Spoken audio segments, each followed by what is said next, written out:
조선야담 이야기 시작합니다. 옛날 옛적 임진왜란 때 두 아들을 데리고 의병을 일으켜 외적과 대항해 싸우다 순절한 고경명에게는 고유라는 남겨진 아들이 있었습니다. 고유는 전쟁통에 부모 형제를 잃고 친족들의 도움도 받지 못해 외롭게 떠돌이 생활을 하며 살았지요. 그러던 중 경상북도 고령 어떤 시골집에서 머슴살이를 하고 있었을 때의 일입니다. 마을 사람들은 고유의 출신을 아는 데다 고유가 부지런하고 성실하여 그를 막대하지 않고 항상 고도령이라고 정답게 불렀지요. 그러니 자연스럽게 그 마을에서 달을 넘기고 해를 보내게 되었습니다. 이웃에는 관청에서 일하는 좌수 박 씨가 살았습니다.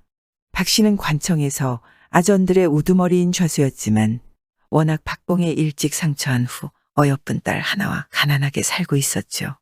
박 좌수의 딸은 어질고 사리에 밝기도 하며 사람을 보는 안목도 있으니 혼기가 다가오자 여기저기서 딸을 달라 하는 상황이었습니다.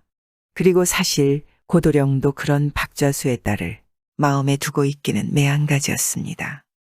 하루는 고도령이 박 좌수의 집마루에서 박 좌수와 더불어 장기를 두게 되었는데 고도령이 박 좌수에게 은근히 말을 건넸습니다. 좌수님, 우리 내기 장기 한번 두시지요. 내기, 그거 좋지. 그런데 무엇을 걸고 내기를 한단 말이냐? 이렇게 하시지요. 제가 지면 삭전 없이 좌수님 내 일을 3년 동안 해드리고요. 좌수님이 지면 저를 사위 삼아 주시기로 하시지요. 고도령의 말에 좌수는 벌컥 성을 내며 장기판을 엎고 자리에서 일어났습니다. 애끼 이 사람아, 내 젊어서 상처하고 홀로 금이야 오기야 키운 딸을 어찌 자네 같은 머슴꾼에게 주겠는가? 무슨 당치 않은 소리야? 원 당치도 않는 소리를. 좌수는 화가 잔뜩 나서 방으로 들어가 버렸고 고도령도 겸연쩍어 가버렸습니다. 이 광경을 보고 있던 좌수의 딸이 아버지의 방에 들어가 앉았습니다. 아버지, 무슨 불편하신 일이 계셨기에 거듭 당찬다는 말씀을 하셨습니까? 좌수는 허 웃으며 말하였습니다. 허허, 저 고도령 좀 봐라. 나더러 저를 사위 삼아 달라고 하니 참으로 가당치 않은 소리가 아니고 무엇냐? 아버지, 고도령이 지금은 천한 일을 하고 있지만 본래는 명문사족이었고 사람이 매우 진실하여 모두들 칭찬하지 않습니까? 뒷날에는 잘 될 사람입니다. 그를 불러 사위를 삼으신다면 우리 집에 다행한 일인데 무슨 당치 않을 것이 있습니까? 좌수는 딸의 말에 또 고리 몹시 나서는 아무 말도 않고 나갔습니다. 알고 보니 딸도 고도령을 마음에 품고 있었던 것이죠. 그날 이후로 마을 사람들은 어찌 알았는지 여럿이 술을 사가지고 찾아와서는 고도령을 사위로 맞으라 권하였죠. 그렇게 마을 사람들이 돌아가며 설득하니 좌수는 설득에 못 이겨 마침내 고도령과 딸의 혼인을 허락하였습니다. 그리고 혼인 첫날 밤 좌수의 딸이 고도령에게 간곡히 말하였죠. 서방님, 청컨대 10년의 기한으로 약속 하나 해주시겠습니까? 첫날 밤 뜬금없는 신부의 청에 고도령은 그러마 약속하였죠. 제가 당신의 얼굴을 보으니 오래 고생은 안 하실 줄 생각됩니다. 하물며 당신은 선비의 자손이 아니십니까? 지금 이렇게 성장하신 분이 눈으로 글자 한자 못 보시고 선조의 명망을 떨어뜨리고 계시오니 안타깝기 그지없는 일 아닌가요? 저는 지금부터 날마다 길쌈을 해 살림을 할 테니 당신은 지금부터 집을 떠나 글 공부를 부지런히 하여 과거에 급제한 뒤 다시 만나기로 서로 마음에 굳게 새기시지요. 그 기간을 10년은 잡아야 할 것이오니 10년 안에는 서로 만나지 말기로 굳게 맹약하는 것이 어떨까요? 아니 혼인 첫날 밤부터 헤어지자니요. 신부의 말도 옳은 말이지만 고도령은 난처하기만 하였습니다. 부인의 말은 천부당 만부당 옳은 말이요. 허나 까막눈인 내가 어느 세월에 공부하여 과거에 급제할 수 있겠소. 아닙니다.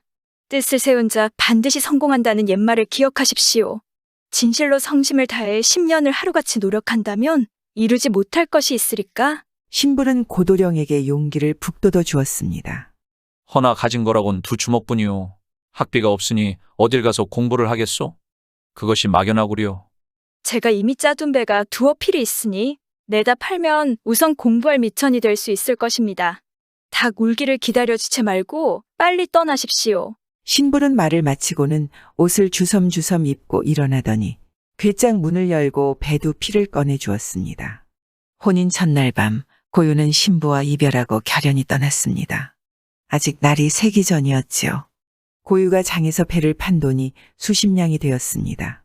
그 돈을 가지고는 고령 땅을 벗어나 합천 어느 곳에 이르러 멀리 한 마을을 바라보니 주변이 모두 깨끗하고 맑은 시내가 둘렀으며 늘어진 버들이 줄 지어 섰는데 글 읽는 소리가 들려왔습니다.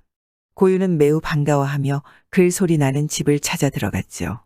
노인 한 분이 어린아이 8명을 데리고 글을 가르치고 있었는데 고유는 곧 옷깃을 여미고 엎드려 절한 뒤 말하였습니다.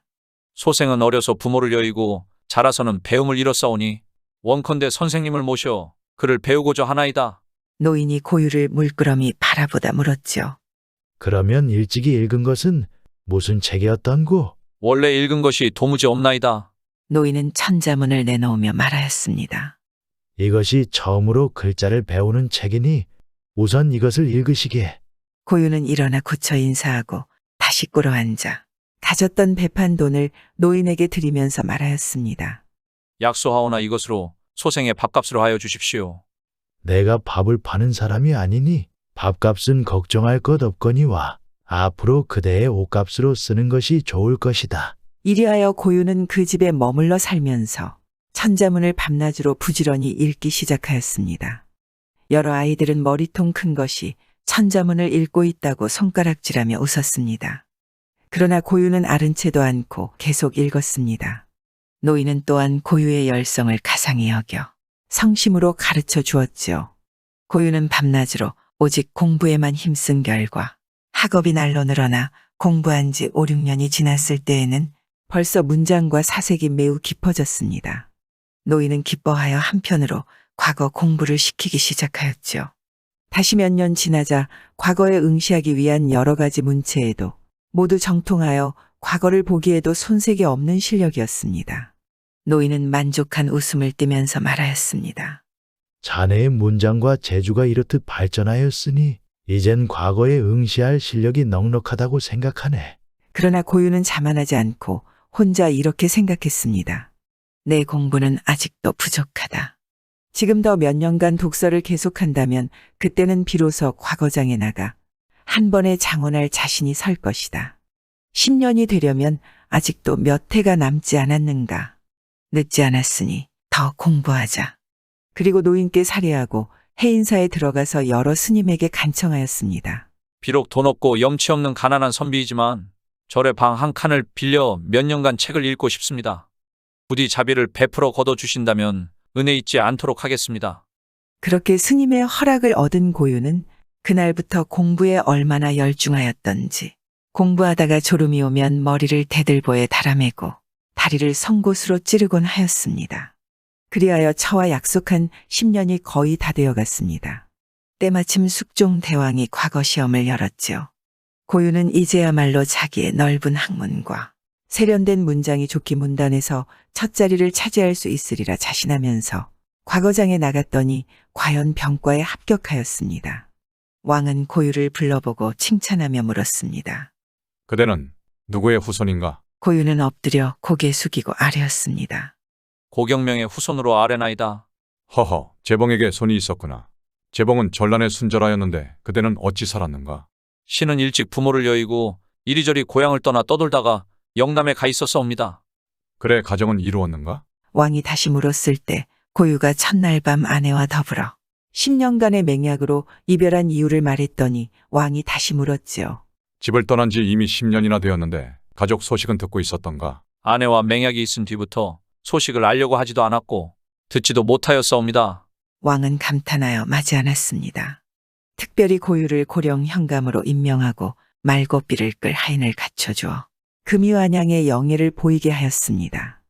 그렇게 고령 현감으로 임명되어 부임하던 고유는 따르는 사람들을 관사에 머무르게 하고는 해진 도포와 헌갓으로 거리 냉색을 차리고 처가로 갔습니다. 그런데 집은 이미 황폐하여 사는 사람이 없고 마을의 집들도 몇치 안 남아 지난날 알던 사람은 하나도 없었지요. 그래 지나가는 마을 사람에게 물었더니 박좌수는 이미 세상을 떠났고 좌수의 외딸은 고도령과 혼인한 첫날 밤에 고도령이 말없이 나가 10년이 지나도록 생사를 알지 못한다고 하였습니다. 또 고도령의 부인은 어질고 정숙하여 제 힘으로 지금 수많은 재부를 모았으며 이산 뒤에 100여 집이 모여 사는 마을이 다 그 부인의 힘으로 되었다고 하였습니다. 그 부인을 고도령 댁이라고 하며 고도령의 유복자가 지금 10살인데 선생을 모셔다가 글 공부를 시키고 있으며 또 방금 거린 잔치를 베풀어 고도령의 소식을 널리 알아보고 있으니 그곳에 간다면 반드시 술과 밥의 배도 불릴 것이고 노자까지 얻을 것이라는 말을 들었습니다. 고유는 아내의 지략에 깊이 탐복하면서 관속들과 미리 약속하여 집 근처에 모여 있다가 피리 소리가 들리거든 일제히 와서 대령하라고 지시하였습니다. 고유는 아내가 산다는 마을로 찾아갔습니다. 과연 집들이 즐비한데 그 중에는 곡식 더미가 산처럼 쌓여 있는 큰 기와집이 나무숲 사이로 어슴푸레하게 보였습니다. 고유는 이 집이로구나 하고는 일부러 거린인 척하며 그 집에 이르렀습니다. 마당 안에는 거린들이 식사를 하고 있었습니다. 고유는 곧바로 대청 위에 선뜻 올라섰지요. 거기에는 늙은 훈장이 관을 쓰고 앉았으며 곁에는 책을 가진 어린아이 하나가 있었습니다. 그리고는 아이에게 말했지요. 지나가던 거린이 밥 한 끼 신세지기를 원합니다. 아이는 고유 앞으로 나와 공손히 절하고 말하였습니다. 높으신 성함을 듣기 원합니다. 내 성은 고가다. 고유가 대답하였더니 아이는 바삐 안으로 들어갔다가 다시 나와 말하였습니다. 황송하오나 손님 처가의 성씨를 알려주시기 바랍니다. 우리 장인은 곧 박좌수다. 이때의 부인이 문틈으로 내다보니 과연 남편이 아니겠습니까? 급히 아이를 불러 안으로 맞아들여 부부가 서로 붙들고 기쁨에 느껴 통곡하였습니다. 한참 만에 고유가 입을 열었습니다. 내가 그때 집을 떠나 정처 없이 가다가 도둑을 만나 노잣돈을 빼앗기고 빈손으로 두루 서당을 찾아다녔으나 사람마다 머리를 흔드니 별 도리 없이 떠돌아다니며 이 모양대로 문정걸식을 했을 뿐이구려. 창피하지만 그래도 약속한 10년이 되었으니 이 꼴을 하고라도 돌아왔소. 그러나 부인은 약속한 대로 성공을 했는데 나는 걸객으로 굴러다니니 어찌 차마 얼굴을 들겠소. 그러자 부인이 웃으면서 말하였습니다. 무릇 사람의 일이란 마음대로 되는 것이 아닙니다. 내 지금 쌓인 곡식이 수천석 있으니 이만하면 평생의 의식이 족합니다. 이 밖에 또 무엇을 더 구하오리까? 아무 염려 마세요. 이어 술상을 드리니 고유가 말하였습니다. 나와 함께 온 사람들이 밖에서 기다리고 있을 텐데 이것을 내보내주면 좋겠소. 부인은 일 보는 사람을 시켜 다시 한 상을 잘 차려 내보내 주었습니다. 곁에서 보는 사람들이 입을 막고 서로 마주보며 웃었습니다.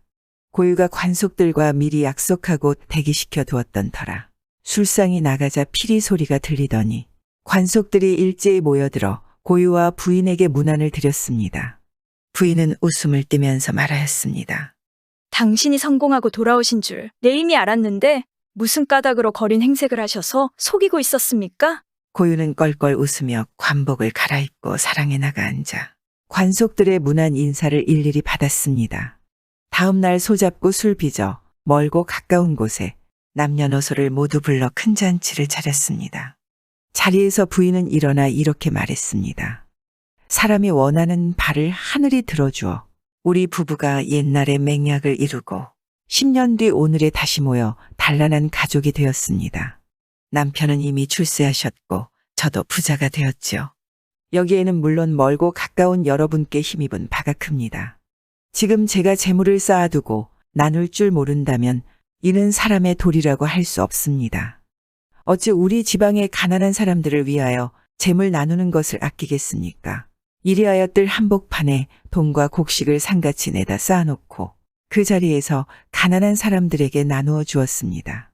남녀노소가 즐겁고 기뻐 춤추고 뛰놀며 칭송이 우레와 같았지요. 고유는 부인과 더불어 부임한 지 얼마 안 되어 정치를 잘함으로써 조정에 알려져 경상감사로 벼슬이 올랐다가 뒤에 참판에 이르렀다 합니다.